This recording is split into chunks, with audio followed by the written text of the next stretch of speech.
عليك يا سيدي يا رسول الله وعلى آلك وأصحابك يا سيدي يا حبيب الله والصلاة والسلام عليك يا سيدي يا شفيع المذنبين وعلى آلك وأصحابك يا سيدي يا رحمة للعالمين.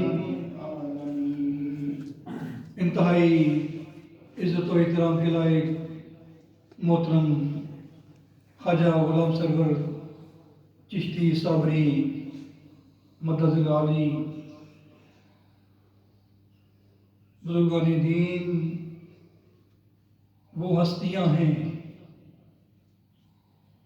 کہ جن کے ساتھ ناطہ جوڑے بغیر مسلمان کا گزارا ہی نہیں. بزرگان دین وہ ہستیاں ہیں کہ جن کے ساتھ ناطہ جوڑے بغیر مسلمان کا گزارا ہی نہیں. یہ میں نہیں کہہ رہا بلکہ اس رب کائنات کا فرمان ہے.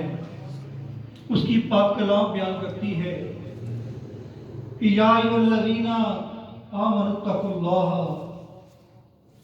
اے وہ لوگوں جنہوں نے اپنے دل میں اس وحدہ لا شریک کی وحدانیت اور اس کے محبوب کریم علیہ الصلوۃ والتسلیم کی رسالت کا خوبصورت کلمے کا پودا لگایا ہے، انہیں حکم ہے.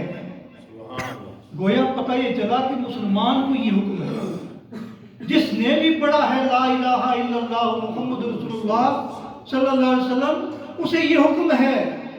حکم کیا ہے؟ اتقوا اللہ، اللہ تعالیٰ سے ڈرو، تقوی اختیار کرو. تقوی کیا ہے؟ جب ہم اس آیت پہ غور کرتے ہیں تو ہمیں پتہ چلتا ہے کہ تقوی نماز تقوی ہے.